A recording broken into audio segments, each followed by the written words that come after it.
Pleasure now to be joined by the native of Stockton. I call him the Stockton King, and he's actually the first of two Gabriels from Stockton I'm going to be talking to today because Gabriel Flores has a fight coming up where he's headlining on ESPN later this week. And so for one guy who's about to take the national stage on the NBA scene and another one that's about to represent Stockton in the boxing ring, it's got to be kind of a fun time for you guys from Stockton. Definitely, man. It's exciting being at the peak of the NBA, peak of basketball, the finals. My first year up here, I couldn't be any more excited. I talked to you a little while ago when you first joined the Heat and had the call up from Stockton. And as we kind of just look back at just this year's been, would you ever imagine that you'd be sitting here in the NBA Finals right now? I mean, if you would have told me a year ago that I'd be on a team in the NBA Finals and it'd be in a bubble in Orlando and we'd be in a pandemic, I would have said you were crazy. So I mean, a lot of things have been unexpected. I'm definitely excited to be here and to be here with the Miami Heat. Yeah, and for those who don't know, and obviously coming up through the Stockton Kings and getting that call up, kind of take us back there. How did that all kind of resonate to where all of a sudden you end up with the Miami Heat? How did that kind of play out? Yeah, I had heard a couple teams in the league had interest. My agent had told me a couple teams were interested after the GLeague showcase. And I continued to play. I had actually just played against Sioux Falls in South Dakota. Right after the game, I get back to Stockton, and the next day my agent calls me in the morning and says, hey, between Miami and another organization. And I was like, this is a no-brainer for me. Everything I've heard about Miami sounds like something I want to be a part of. Their development, their culture sound like something that really resonated with myself and who I am as a person. So it was a no-brainer for me, and beyond excited. And within 24 hours, I was on a flight to Sioux Falls. And, about a month later, I was, joining Miami. I think we were on the road. I was in Miami for my first game. And then all of a sudden I was on the Clippers playing that game. So it kind of all happened so quickly. And I mean, it still seems like it was yesterday that phone call came through. And when you get that phone call, I mean, what goes, do you try to make it appear as just any other phone call and try to keep it calm, or was there genuine excitement to where you just become overjoyed? I mean, I wish I could say I kept it very cool, but I was definitely excited. I got the call around 7 a.m. So it was kind of woke me up out of my sleep. My agent called me. I'm like, I don't really know. I know he's in New York, so I didn't know what if he just forgot I was asleep at 7 a.m. But I'd say it was better than any coffee I've ever had. It really woke me up. So I was super excited. I felt it was so rewarding for you to come back to Sacramento shortly after joining the Heat and being able to, be in front of your hometown as an NBA player, closest to the hometown as you could be here in Sacramento. As you look back, what was that experience like? And has joining the Heat kind of been everything you had imagined? It was awesome. Just speaking back on the experience of playing in Sacramento, it was awesome because I'm glad my family was able to be there, and those that supported me, and people from my high school were able to drive up, and all the relationships I built within Sacramento as well. It was meaningful. It's been a long road, long process from being in high school to college to the years in the G League. So to everyone that had been there for that process, I'm glad they were able to share that time with me there at that game. There's so much that's been said over the past few weeks about the Heat culture and how, the critics like me, I guess, will say that there's no true superstar on that team. You do have an all-star player. You've got tremendous players, but the culture is almost the superstar. Is that accurate as you are a part of this team and learn from these guys? I'd say it's just different overall. I think we're a team that, we challenge what the analytics have said. You look at a lot of these organizations and just the league overall, it's if you have X amount of number one picks, X amount of top 10 picks, you're going to go to the finals, you're going to have a great playoff run, you're going to have a 50-win season, and it's, we have a lot of undrafted guys that have served time in the G League, a couple guys that went the JUCO route. It was, we got people from all over, and we just have a different kind of grit, a different kind of chip on our shoulder, and you can see it when we play. And I'm glad everyone's able to see what that culture starts to look like. I mean, obviously, everyone's not seeing the process of it all, the day-to-day results in this, but it's gaining recognition now that we're on the stage that we're on. Yeah, and I imagine too that so much Eric Spoelstra is so much a part of that, even though he wasn't a NBA player. And I know a lot of players will say, "Oh, if, I need to have a head coach that's an NBA player," but he brings so much experience, and I almost feel like his journey to being a head coach kind of replicates a lot of what you guys have go through. As you said, a lot of undrafted free agents, a lot of guys that came the JUCO route. How much does his grind in the NBA is respected among the players? It's extremely respected. I'd say it's top to bottom within our organization, though. I mean, everyone in the organization has that chip on their shoulder in some way, some manner. They've fought for what they had.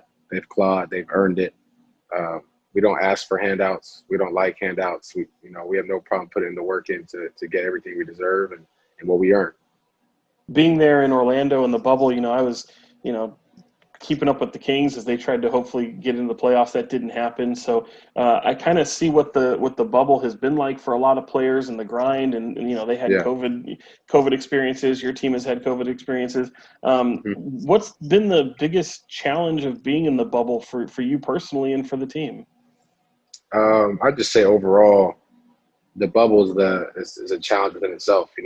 We said it when we first got here. You have to beat the bubble. It's different than many guys have experienced. You're not living in a lot of $1 million houses. We're in a hotel. There's all these different rules. You have to get tested every day. But for me personally, throughout the whole quarantine process, I was in a hotel in Miami. So I kind of just went from one hotel to the next. And if anything, I had a little more freedom to move around than I did before. So I've been very comfortable within the bubble. I don't have any issues. I have everything I need. I got my teammates. I'm able to compete, play the game I love, have my job. So me personally, I'm good. I miss my family, of course. But I've been in a modified bubble before I got here. So I had a little bit of a test run at it, I guess you'd say. When you graduate to different rounds of the playoffs, it seems like the restrictions are eased a little bit. You can bring people in, but your teammate Jimmy Butler, who I know has been such a big influence on you, he says, "No, I'm going to treat it as a business trip." He wants to keep it. Do you have a similar mindset? Is that a mindset that goes throughout the whole team? I wouldn't say the whole team. Everybody's a little different in terms of what they need and if they want their people here. But when me and Jimmy had talked earlier on in this bubble process, we were on the same page with that. Obviously, he's a max player and he's playing 40 minutes a game, and I'm not. But my mentality towards that was the same. I saw this as a business trip, and I'm taking it as serious as if I was playing 40 minutes a game. So for me, mentally, I'm good. I have everything I need. I'm locked in here. I didn't really want to add any pieces to this puzzle that we had going so far. Everything's been working. That was kind of a tough conversation to have with family. But it was a conversation we had, and we came to understanding. So I didn't bring anyone to the bubble. We have a couple people here that have their wives and their people here, and that's great for them. Everybody's different. I don't knock anyone for it. But I definitely have a business trip type mindset as well. Yeah, we're talking about Jimmy. I mean, is he pretty much the guy that has the biggest impact on you as a veteran and as a player in this league? At least within the Miami Heat organization right now. I feel like everyone has played a role with me since I've been here. Jimmy's been great. Goran Dragic has been great. Our relationship with Bam has grown. Udonis Haslam does a good job of putting his imprint everywhere within this organization, even though he's not, really playing a lot of minutes at all as well. He leads in a different way, and his voice is heard. And he does a great job of touching in with the young guys and making sure everyone's good. And even Andre Iguodala, who joined the team about when I did, and down the line, everyone's done a great job. Even Myers Leonard. So everyone has done a great job of being around, making sure us young guys are good. And I've just been doing my part and trying to pick everyone's brain and try to just learn as much as I can while I've been here. Yeah, and has it even surprised you guys? You guys have such a business as usual approach as this kind of goes through, but take us in the walls there. Do you guys kind of look around and go, "Man, can you believe what we're doing right now?" No, I don't think we're surprised at all. This is what we, Jimmy told me after we qualified for the finals. He said, I said this a year ago. People looked at me like I was crazy. I said we were going to go to the finals and said we have a championship team. And that's what it is. That's the mentality we have. We're not about rebuilding year. You know, we're trying to compete for a championship every year. And I think you see that in this group we have now. You know, we're trying to win. Our plan is to win, and that's the goal. So. And then I know, you've been kind of banged up, and like you said, you're not like Jimmy playing 40 minutes a night. How Right. how do you feel you have an impact within this organization? For people who don't know, it's like, well, I'm talking to a guy that may not see action. What is it for you that makes what you do so impactful for your team to keep them ready? Right. I mean, when I wasn't banged up, a lot of that was shown in practice, whether it was, being Kemba Walker for a day and walked it, or being someone else earlier on the bubble, or someone else needs to take a day off, rest, whatever, and I got to take their reps. Film, breaking down a player, picking up the pieces wherever I can, just trying to help us get 1% better, bringing good energy, being positive, all that stuff adds up. Just trying to do what I can to move the needle any bit at all. I believe it's 9 NBA games you've been able to appear in with the Heat since making the jump. As a guy who comes from the G League, and for people who don't know, just how crazy of a difference is it from a G League to an NBA game? What are the biggest differences that you see? I would just say guys are just bigger, stronger, faster. The adjustments they make are quicker. IQ is higher. So windows that you may have in the G League that are, smaller than windows you'd have in college are even smaller in the NBA. And whether that's, me being off the ball and being guarded by a 6'8" wing, there's not many of those that can move their feet in the G League that they can in the league. So it's a different aspect, different time to get your shot off, to make a play, to make the pocket pass to the big. So a lot of it's spacing, a lot of it's IQ, getting the spots early defensively. It's an adjustment, but it's been good for me, and I've been a great learning experience so far. Has it been, I don't want to say easy, but have you found kind of a comfort or at least an ease or a comfort level there? I say each day gets better. Early on, playing that game against the Clippers, I already knew they didn't really have me on the scouting report because why would they? They're going to focus on the other guys. So I had some looks early and knocked them down, and it kind of changed things up. And for me, it was like that's something I could bring early on. And now, I do have played in some games. So they do kind of know what I'm capable of. So now it's how can I affect the game on the defensive end, whether it's picking somebody up full court or, just trying to get a deflection and just trying to help out any way I can. But there has been some adjustment level, and my development has definitely gotten better since I've been here. So just trying to continue to grow in my game and continue to help any way I can. Final few for you. I know, we got this far and we hadn't talked about the Lakers yet. So, that's the task at hand. You got 4 more to go. How do you look at the challenge with LeBron, a legendary player, 10 finals appearances, AD, an all-star? Nothing new for you guys. You guys have kind of gone through some good teams already. just what's it like going up against a team like the Lakers? What's the challenge there? Yeah, well, LeBron obviously is one of the best players to ever play the game, and impacts the game in many ways. But we've been doubted every stage of these playoffs. We've been the quote-unquote underdog. And like I said, we have this chip on our shoulder, and we don't shy away from anything. We don't back down, and we're really looking forward to the challenge. We're excited for the competition. We all love to compete. So we're looking forward to game 1, and it's going to take it one game at a time. We talked about the culture and talked about, the chip on your shoulder and you guys playing as a unit and kind of bucking the trend of the analytics a little bit. I imagine there's got to be some fun in that, proving some people wrong. But also, Right. Do you recognize, maybe you don't share it here, but do you recognize there's a secret to our success right here and no one's picking up on it? Is there one of those tangible secrets, or is it literally just as simple as saying we play as a team and we have a cohesive culture? I think it's day to day. It's the work that's done in the dark that people don't really pay attention to. It's the consistency of it.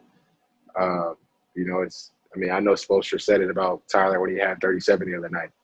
That wasn't by any surprise. He's been putting a lot of hard work in. And the next day, he was in the gym working again like it was every other day. And that's just kind of the culture we built. And we compete to win. And everyone knows that about the Miami Heat. When you face them, you have to play hard. We're going to bring our best. So not knowing really what the future looks like, if you can speak to a little bit of just what this experience has been like to go this deep into the playoffs and use this almost as a resume builder for yourself going forward in your NBA journey, just how invaluable is this experience? Extremely invaluable. Not many people have been to the Eastern Conference Finals or conference finals in general. Not many people have been to the finals. So to be able to be here for the process, to see what it looks like up close, to see how to win playoff games, how to win close games, to pick guys' brains and just to learn, to be in the film sessions, to be in the groups with those conversations, to break down a player with another high-level player. It's just learning at all levels over here and being able to work on my game at the same time. So it's invaluable. I'm extremely happy to be a part of it and very grateful. Any favorite moment that stuck out since you guys have been down there? It's tough, man. We've had a lot of good team bonding time, getting together with guys when, I might not have otherwise, being in this bubble, forced to be around one another. I think it's brought us closer together, whether it's just playing some cards, getting a meal, or just competing in practice like we love to do. So obviously each time we win, it's been great for us and moving forward, but we're just pretty locked in on game one now. Was Bam Adebayo's block as crazy to you as a teammate as it was to the rest of the world? The best block I've ever seen with my own eyes, man. Live, best block. So it was big-time players make big-time plays, and I think he's definitely shown in these playoffs and throughout this season that he's a big-time player. He's a star in this league. So we're definitely excited for him and to see his growth up close throughout this bubble, especially, and also throughout this year. Because you said that best block ever, if that happened in the first period, are we still saying best block of all time, or is it because the time and place of the game? I think he would make that block in the first period. I think he'd make it if we were playing outside on the blacktop. But doing it at that moment against a talent like Tatum, meeting him at the rim, arm bent so backwards it's almost in the basket. That's just amazing. It's one of those things, you're going to need amazing plays in the playoffs to win, and he made an amazing play. Yeah, sure did. Do you feel like a long way from Stockton right now? I know you're real proud of your hometown and where you grew up. You wear it on your chest. I mean, I imagine your phone's kind of blowing up a lot right now. Yeah, no, it's definitely been a lot of love. A lot of people reaching out. Haven't really been able to get back to everyone because it's just been, it's quick turnaround in the bubble. So, but definitely hearing, people proud, people happy, people cheering for the Heat, seeing my success, being a part of it. So it's been a lot of love, and I'm very grateful for that as well. And then finally, just what would a finals championship mean? Whether you're able to do your part on the floor or even off. I know you had a little bit of the knee issue. I mean, is everything good for you health-wise coming back? Yeah, I mean, the championship would mean a lot. I mean, that's the goal every year, right? Like I said, we compete to win. So that's what we're focused on, and that would mean everything. And then just get ready, one game at a time, and just go from there. And health-wise, I mean, if your number is called, I mean, would you be good to go, or is it still kind of a lingering thing at the moment? I've had some ups and downs. It lingers here and there, some good days, some bad days, but we're figuring it out. Awesome. Gabe Vincent, I can't thank you enough, man. Congratulations on all the Sean, success. Man. I look forward to seeing what you're able to do, and can't thank you enough for joining me, man. Thank you, man. Have a good one. You too, man. Take it easy. Good luck.